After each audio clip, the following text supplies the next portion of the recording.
Okay, so we're gonna walk through how to propagate and how to grow ranunculus. So these little ugly finger-like things are what they call corms rather than bulbs. They call them corms with an M. So these are ranunculus corms.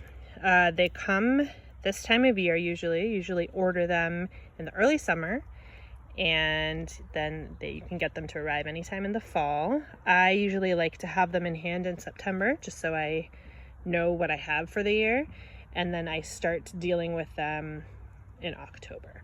So there's a number of ways to grow these guys. First, just a little bit about their culture. So they are a cold season crop.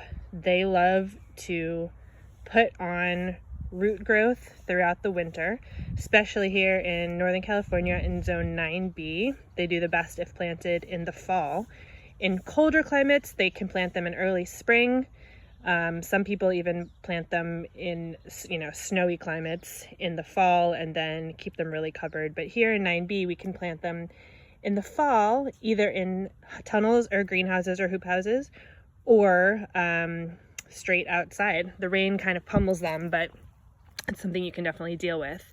So they put on some green growth in the ground throughout the winter and then really come to life in March or April, depending on when you planted them. They don't like hot temperatures. So once it's consistently in the 70s, they start kind of pooping out for the year. And then at the end of the year, many large-scale farmers will just buy new ones. They'll just till them into the ground and not care about the corms that they planted.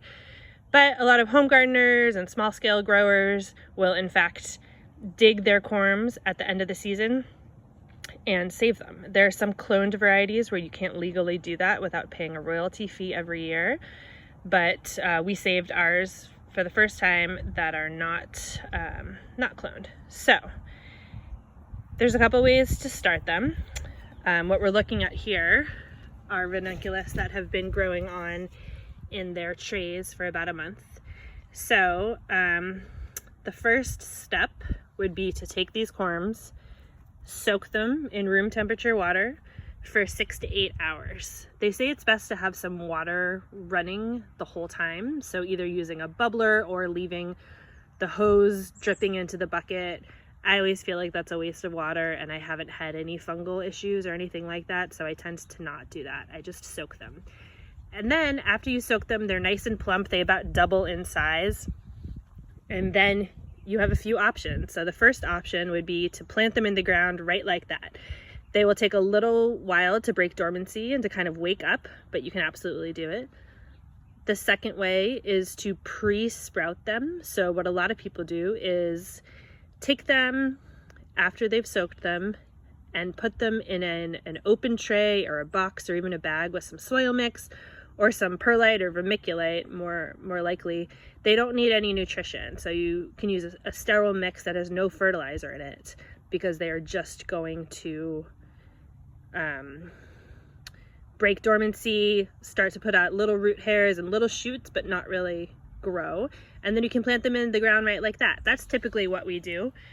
It gives them a little jump start on the winter weeds, which is nice. But here's the third way, which we're doing this year. You can, after you soak them, pot them up into cell trays, the way you would seed anything really into these cell trays. So my method this year, this is a 50 cell tray, I believe. It's nice and beefy because some of the corms are really small and some are large.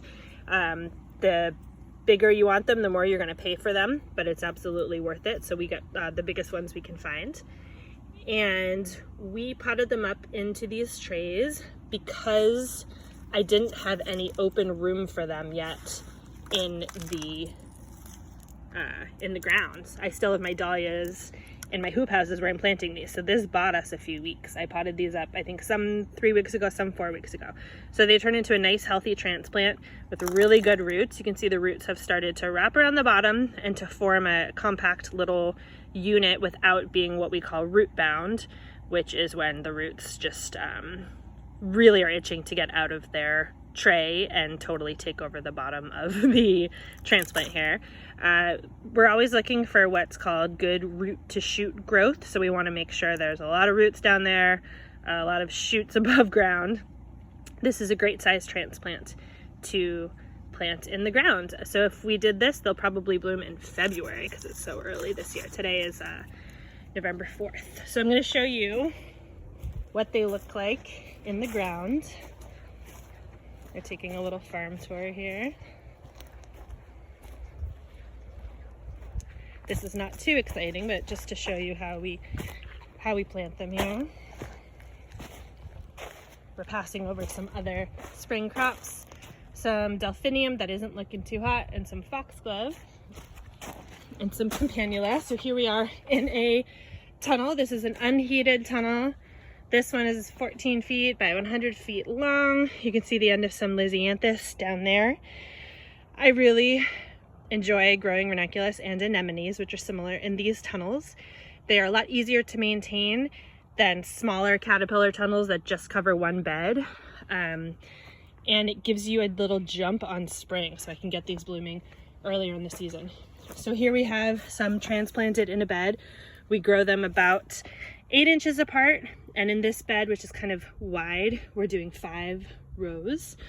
We transplanted them as we would anything else, tucking it into the soil and then watering in by hand. Some people skip watering in by hand and just use whatever drip tape they're using, but we here, in fact, like to do both. It's really important to keep the soil evenly moist while the transplants are getting used to the ground.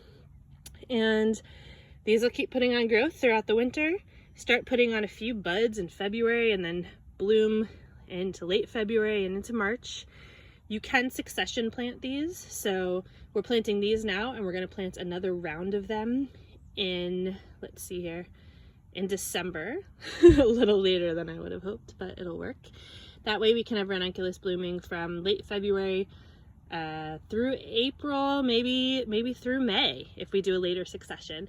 You can see over here, this is the end of some dahlias, but this is the same tunnel but with shade cloth on it as well as plastic. So this is something we can do in the spring, is to throw shade cloth on there to help cool these guys down and keep them blooming a little bit longer. There you have it. That's ranunculus.